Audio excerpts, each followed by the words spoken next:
Today on Commander Replay, Arahbo Roar of the World battles to be the king of Pride Rock with this deck constructed of cats and Johnnies.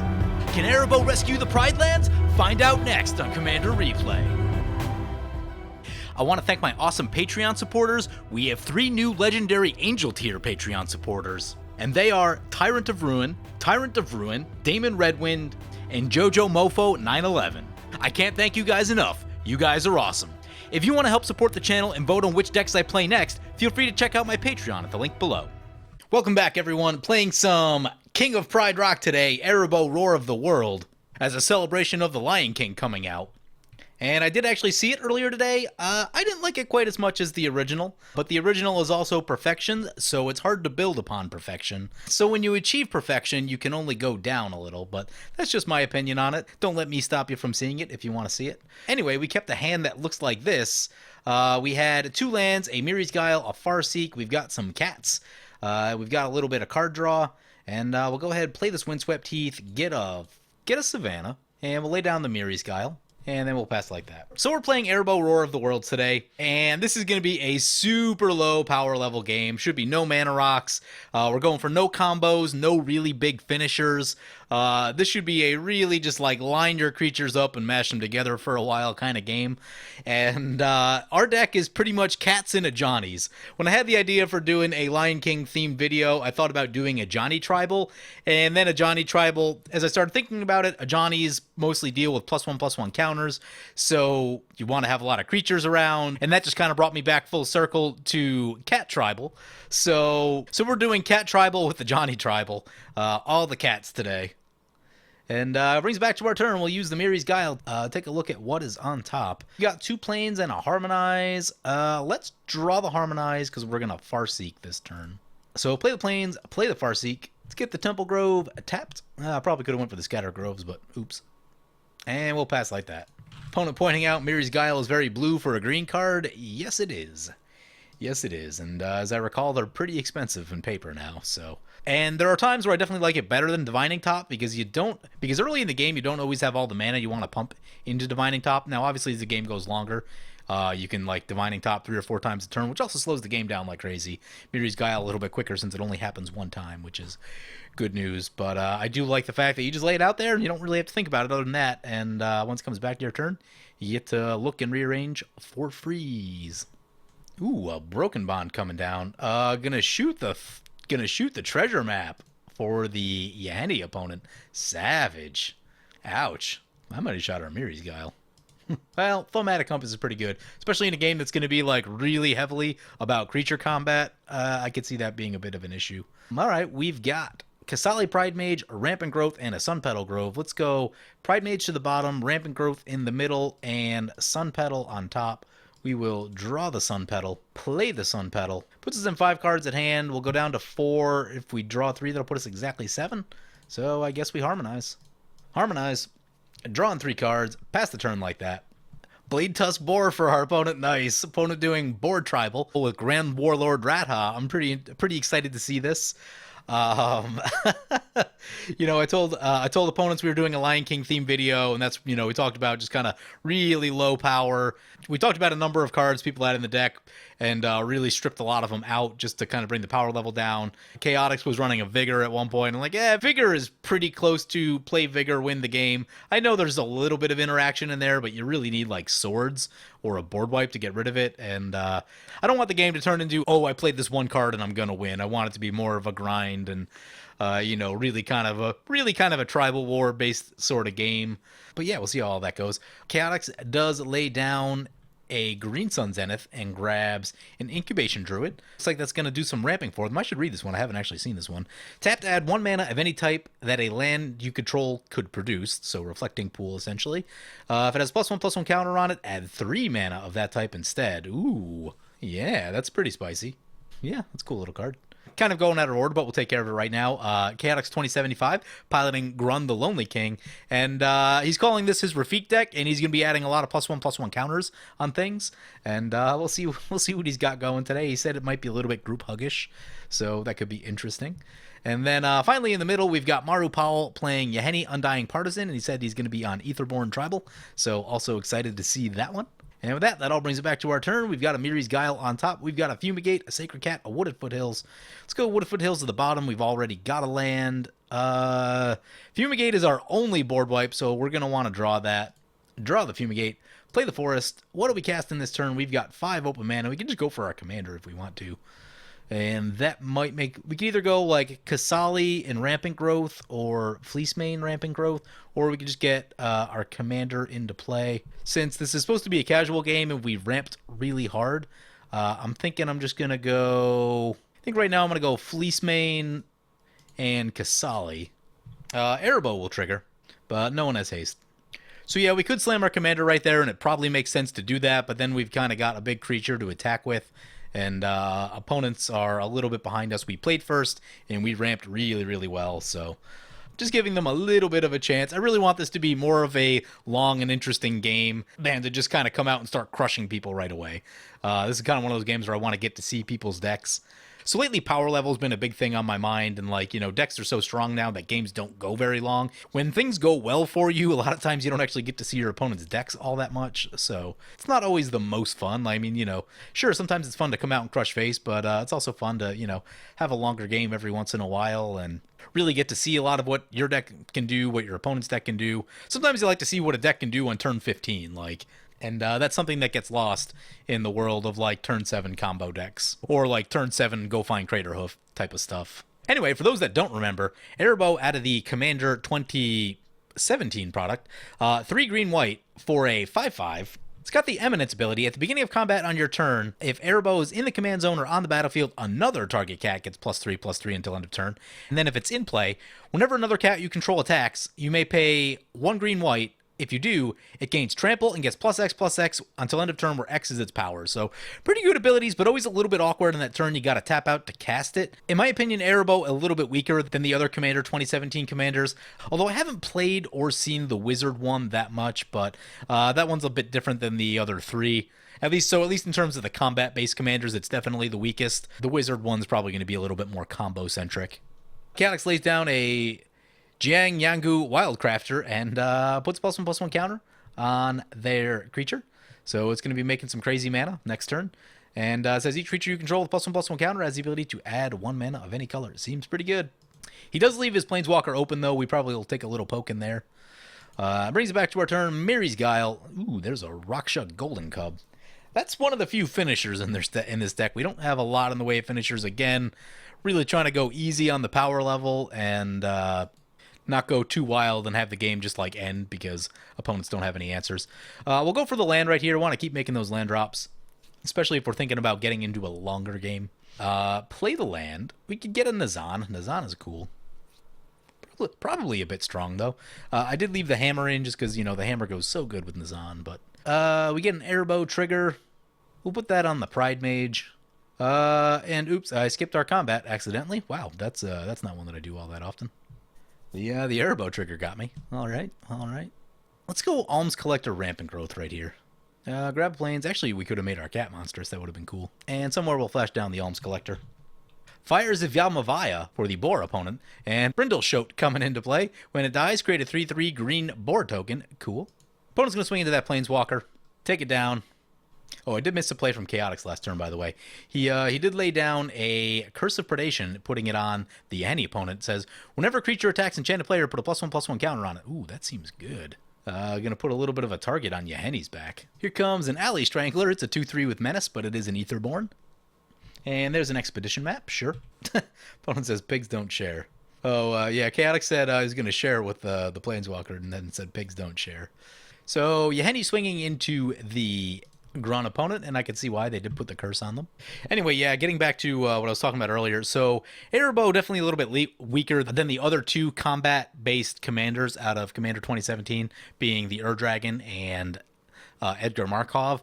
I think what they should have done is allow Arahbo to target itself. I don't know if it gets too strong doing that. Maybe you cast it differently if you do. Maybe you make it like 6 mana.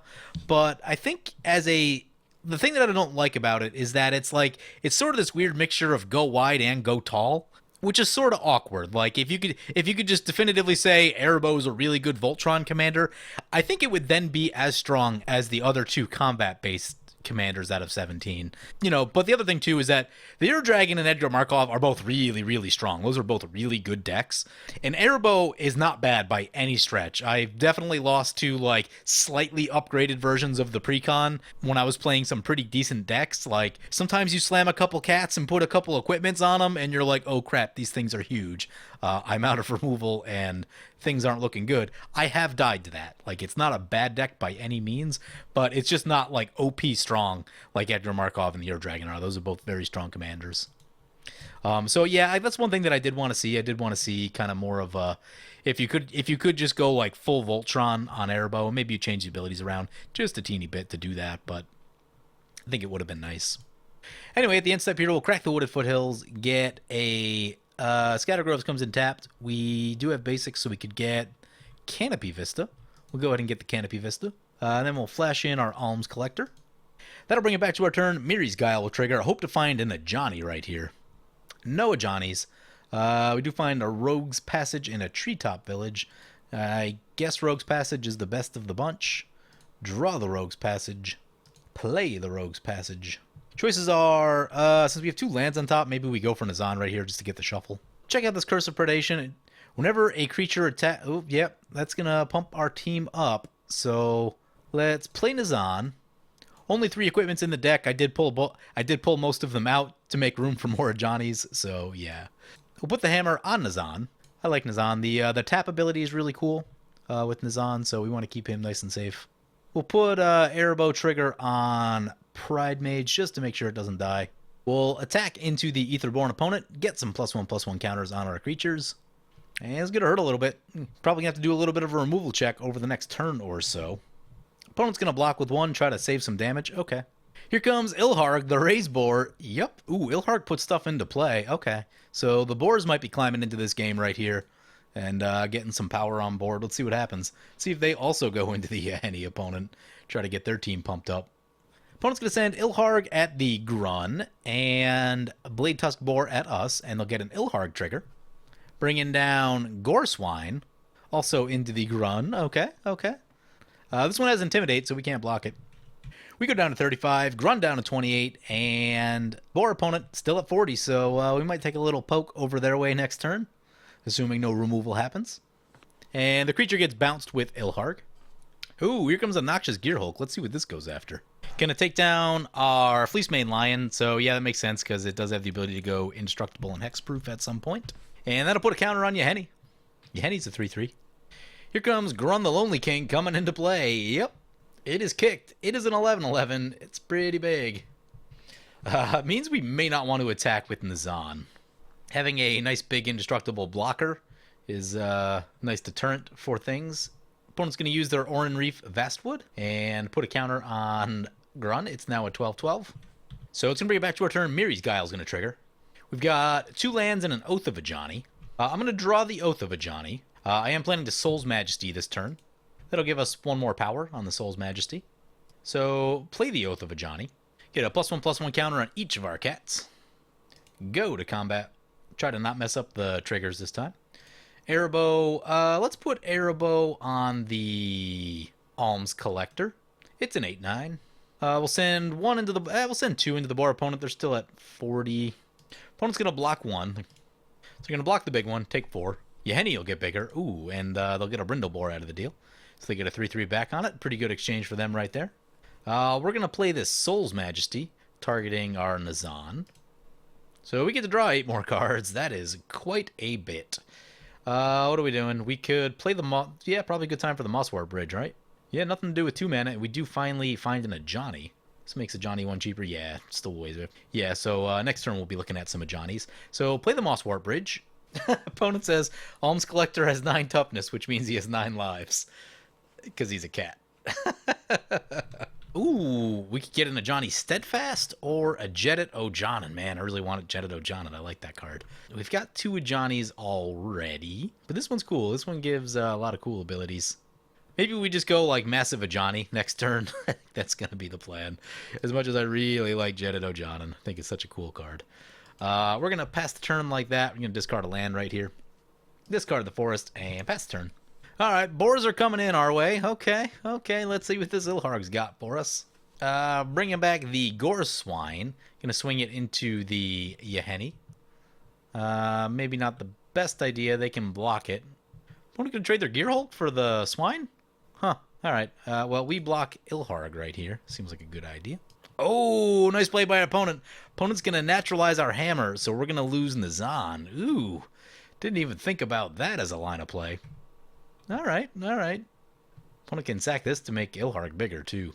Oh, they're going to use Zerta Swine to Blood Rush this thing. Give it 5-4, so at least it's blocked. It does have trample. Okay. This is going to hurt a bit. This is going to hurt a bit. We might be on the board wipe plan this turn. Yeheni getting more counters on it. We go down to 26, taking a hit right there. Now everyone's got more than life than us. Huh. That naturalize got us. Ooh, Cabal Stronghold down for the Yeheni. They do have what looks like 5 swamps in play, so they can get a little bit of extra mana going. Riptide Replicator X5. Choose a color and a creature type. Enters the battlefield with X charge counters on it. Create an XX token so it can make 5/5 Aetherborns. Cool. It does take 4 mana to do it. Here comes a Generous Patron for our opponent. Whenever you put 1 or more counters on a creature you don't control, draw a card. Nice. So that'd be the more group hug aspect of the card. And it can support 2. It's going to support the Boars. Blah. Alright, so we're probably going to have to Fumigate. Opponent gets to draw 2 cards. Yep. Seems good. Ooh, opponent's going to play a Dawn Strider. That's their Fog effect. Yep, definitely board wipe time now. Trying to decide what to do with this Kasali Pride Mage. If Grunn attacks us, then I'm probably going to shoot the Cage Sun. If they don't, I'm thinking about the Fires of Yamavaya. Ooh, no attacks from the Grunn. Okay. I think we're going to slow this game down a little bit. Definitely be a board wipe on our turn. The Boar's got some stuff going on that's hard for us to deal with. So let's shoot the fires right here. Yeheni gets bigger. Brings it back to our turn. Miri's Guile will trigger. Ooh, that's a Rishkar's Expertise. That's going to be a good one. Nissa to the bottom. Plains to the middle. Rishkar's to the top. Play Command Tower. Swing. Where are we swinging? That's going to get +3/+3. So our Alms Collector's an 8/9. Send this over to the Boars. No blocks. Okay, okay. So the choices are right here. We could go like a Johnny and plus this, and then get our other Johnny and then board wipe. But I don't think I'm liking that. It's a Rishkar's Expertise too. That is also a thing that we can do. Maybe we wait on Rishkar's just because our hand is full at 7 already. Rishkar's next turn probably. Let's start with the Fumigate. Reset the game. We're going to get him a bunch of life back. More importantly, that Yeheni goes down. No creatures to give it indestructible, so definitely makes that a worthwhile play at the moment. Ilharg will die, and they can do the put it third from the top thing. Opponent says, my pigs. This seems like a good time to just cast our commander, actually. So, cast Arahbo. That was the one and only board wipe in this deck, I believe, so I hope it was a good one. I hope it was a good one. Here comes a Brindle Boar. Yep. At one point in time, that was a really good answer to burn decks. Oh no, opponent's going to Bajuka Bog us. I was going to use this to Johnny to get back our small cat. Oh, that makes me sad. Makes me sad. Cats go bye-bye. We do have a Maria in the deck also. Here comes Yeheni back to play. Yep. Opponent can activate the Riptide Replicator. Get themselves a token. It's a 5/5 Changeling. You can make Changelings with that thing. Does that work, though? Does it need the Changeling ability? Huh. Or I wonder if that's not the right token, actually. Oh, it says Aetherborn? It says Aetherborn at the top? Yeah, I think that may not be the right token. Yeah, I think that's definitely the wrong token art. Whoops. Here comes Grunn back to play. Yep. And a Sylvan Library. Yep. Get themselves some card draw. Brings it back to our turn. Miri's Guile will trigger. We've got Stalking Leonin, Nissa's Pilgrimage, and Plains. Plains to the bottom, Nissa's Pilgrimage, and Stalking Leonin to the top. That one could be kind of cool. Protect us from the Grunn if that becomes relevant. Let's play the Plains. We need 7 mana to get these 2 Planeswalkers into play. It gives us enough for 1 creature and both Planeswalkers. That seems fine. Let's get Jazal. Let's get the Mentor of Heroes. Let's get the Adversary of Tyrants, a Johnny Adversary of Tyrants. And start plussing up our kitties. Plus those 2, and plus those like that. We don't have Trample, so anywhere we attack, we just probably get chump blocked. And maybe we'll just hang back for now. The only real good attack is into the Boar opponent, and then we're kind of wide open to the rest of the table.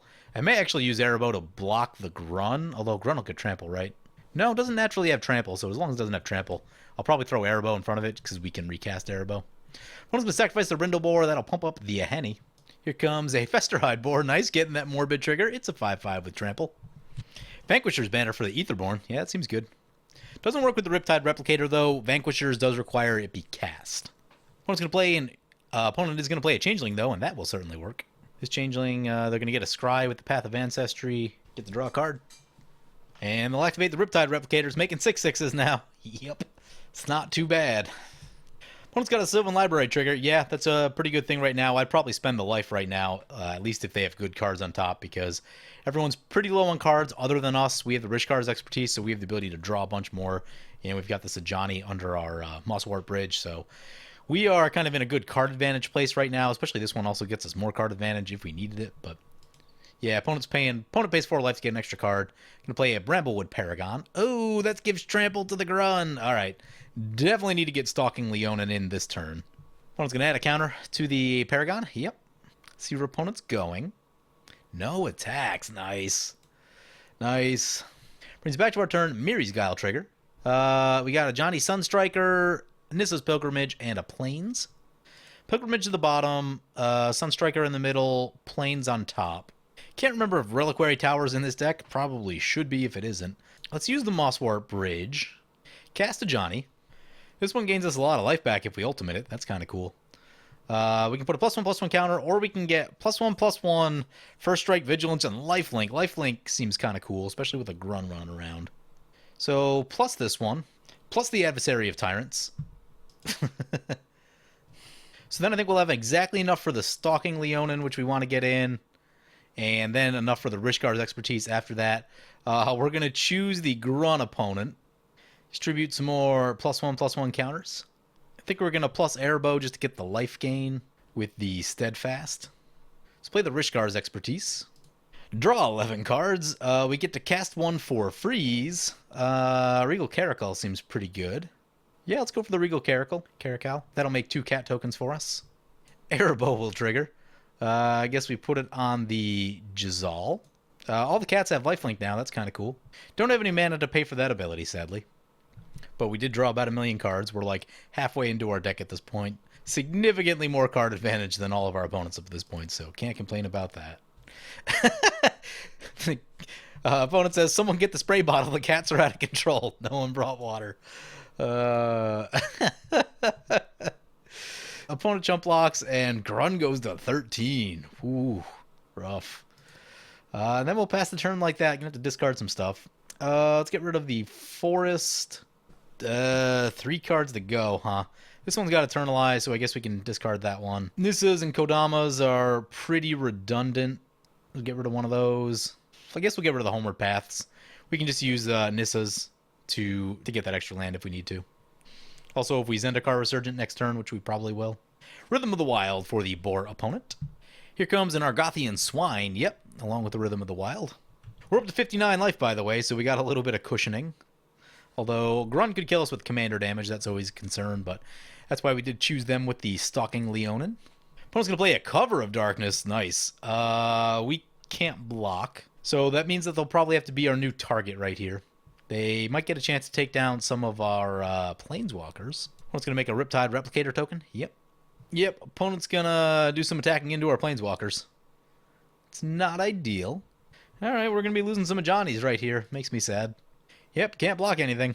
Yep, we lose 2 of Johnny's, and Mentor of Heroes down to 2 loyalty. Sylvan Library trigger for our opponent. Comes a Lifecrafter's Bestiary for our opponent. And a Raminop Excavator. We'll activate the Oran Reef of the Vastwood. Put Forced Adaptation on the Grunn. At the beginning of your upkeep, put a +1/+1 counter on Enchanted Creature. Okay. Oh, hey, that's an overrun. That is an overrun. See if opponent comes all our way. No lifelink, though, so, like, if they don't kill the table, then, you know, they're likely going to be looking at a big backswing. Yep, Grunn coming our way. It's going to double in power. It's got 28. Yeah, time to sacrifice the Stalking Leonin. Exile the Grunn. Grunn down. Opponent says, what a twist. Brings it back to our turn. There's a Miri's Guile trigger. Ooh, there's an Ajani Caller of the Pride on top of our deck. Yeah, let's draw that. Trying to think about what I want to get into play this turn. King of the Pride's probably where we want to be. Zendikar Resurgent's probably where we want to be. This Planeswalker could be kind of cool. Flying and Double Strike Flying and Double Strike will take someone out of the game. It's probably what we need to be doing. So let's get the Zendikar Resurgent. Let's get Caller of the Pride. Let's get King of the Pride. Actually, we probably want to get Pearl Medallion first. Let's get the Nissa's Pilgrimage. I would like to make all of our land drops. Get some forests. Play a forest. Use forest, get the Pearl Medallion. Get King of Pride Rock. Draw a card. Get the Sunstriker. It's a Path of Ancestry. One floating, nothing we can do with it. Let's give our commander Flying and Double Strike. Let's distribute some +1/+1 counters. Go to combat. Put Arahbo on, I guess on the Regal Caracal. Try to keep that alive. Send this into the Aetherborn opponent. Send this over that way. Maybe we send everything at the Grunn. We'll attack like that. Curse of Predation will trigger one time. Johnny's going to trigger a bunch of times, but we do not have the mana for it. Opponent says Flying Cats. What is this, a Broadway musical? Opponent's going to double block on our Leonin. Yahenni will get a counter on it. So 2 opponents going down right there. And Prickle Boar coming into play. As long as it's your turn, it gets +2/+0 and has first strike. Seems pretty good. We're up to, oh my, we're up to 118 life. Opponent send in everything. We'll just take. Back to our turn. Miri's Guile. Not going to use the ability. Go straight to combat. Leave 2 things back just in case. And that be the game. Cats plus a Johnny's. Yeah, that went pretty well. Opponents, I probably need opponents to come up in power level just a little bit on their decks. I may have had them water down too much. I forgot that Arahbo is just, even though it's not as strong as the other 2, it's still a reasonably strong commander. Just pumping your cats up is pretty good. Cats have a decent amount of support, especially newer things like King of the Pride coming out, really helpful. And like we basically spent the game drawing and ramping, which just helps a lot. So yeah, just kind of the ramp and card draw game. Not a lot of removal. We just kind of lay our stuff out there and then lay our planeswalkers down and start trying to plus things. So in a lower power meta, it works. Anyway, hope you guys enjoyed this video. As always, feel free to comment, like, or subscribe. Thank you for watching.